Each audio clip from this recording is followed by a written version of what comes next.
Hello नमस्ते mobile cure solution YouTube च्यानलमा चाहिँ स्वागत छ र आज चाहिँ मैले लक्स XR Max Pod लिएर आएको छु। यो वाटर ड्यामेज भएर चाहिँ यो टर्न अन नभएको यो चाहिँ रिपेयरको लागि आयो। तर फर्स्ट यसलाई चाहिँ कसरी चाहिँ डिसेम्बल गर्ने भनेर चाहिँ मैले यो भिडियो लिएर आएको हुँ र यो भिडियोमा चाहिँ डिसेम्बल गर्न जाँदैछौँ। मेरो भिडियो कस्तो लाग्छ प्लिज लाइक कमेन्ट र शेयर गरिदिनु होला। साथै नयाँ भ्युजहरु मेरो च्यानललाई भिजिट गर्दै हुनुहुन्छ मेरो च्यानल चाहिँ सब्स्क्राइब पनि गरिदिनु होला। साथै बेल आइकन पनि प्रेस गरिदिनु होला। कस्तो भिडियोजहरु चाहिन्छ प्लिज कमेन्ट पनि गरिदिनु होला र यो भिडियोलाई धेरै भन्दा धेरै शेयर गरिदिनु होला। जुन आजको भिडियोमा चाहिँ यो लक्स XR Max Podलाई चाहिँ कसरी डिसेम्बल गर्ने भनेर चाहिँ मैले यो भिडियो लिएर आएको हुँ र यो भिडियोमा डिसेम्बल गर्न जाँदैछौँ र त्यो भिडियो हेर्नु भन्दा अगाडि मेरो च्यानलको सानो इन्ट्रो पछि चाहिँ यसलाई सुरुवात गरौँ है त।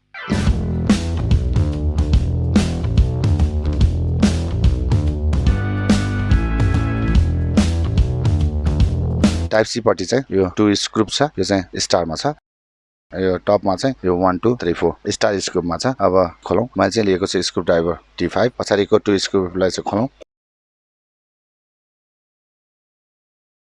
खोलिसकेपछि यसको डाउनलाई तानौँ। कभर निक्लियो। यसलाई नै बाहिर यसरी तानौँ। यो रिमुभ भयो। प्लास्टिकमा छ। यसलाई यसरी बाहिर रिमुभ गरौँ र यसमा हामी देख्न सक्छौँ अप एन्ड डाउन यहाँ देखिएको छ एरो भएको र यो चाहिँ सानो डिस्प्ले रहेको छ यसमा। यो टाइप सी भइहाल्यो अनि अब यो माथिको भागलाई नि रिमुभ गरौँ।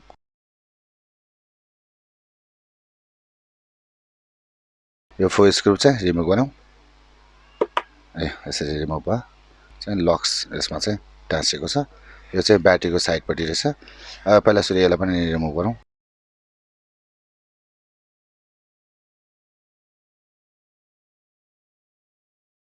ओपनर लिएको छु। यहाँबाट यसलाई रिमुभ गरौँ। यसमा अप एन्ड डाउन पनि रहेछ टचिङमा। यो अलिकति केयरफुल भएर चाहिँ निकाल्नुपर्ने हुन्छ।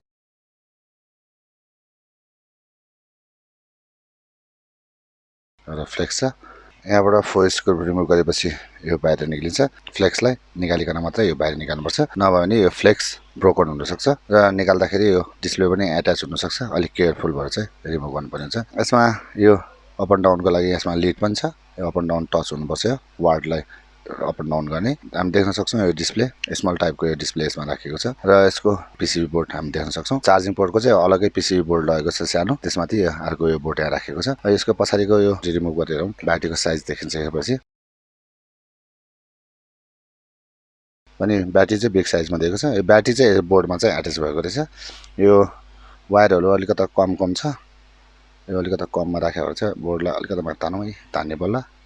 यहाँ हामी देख्न सक्छौँ यो 1 2 3 वायर यसमा दिएको छ र यो ग्राउन्ड भइहाल्यो ब्याट्रीको र यो प्लस भइहाल्यो यसमा र यो चाहिँ यसको पीसीबी बोर्ड भइहाल्यो। ब्याट्री देख्छ भनेर यसमा चाहिँ यो रेड टाइपको चाहिँ लक्स लेखेको चाहिँ यो स्टिकर राखेको छ।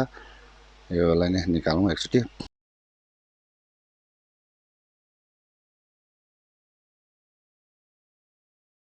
यसको ब्याट्रीको नम्बर पनि यो माथि नै आएको छ। यसमा हामी ब्याट्रीको साइज देख्छौँ 172548।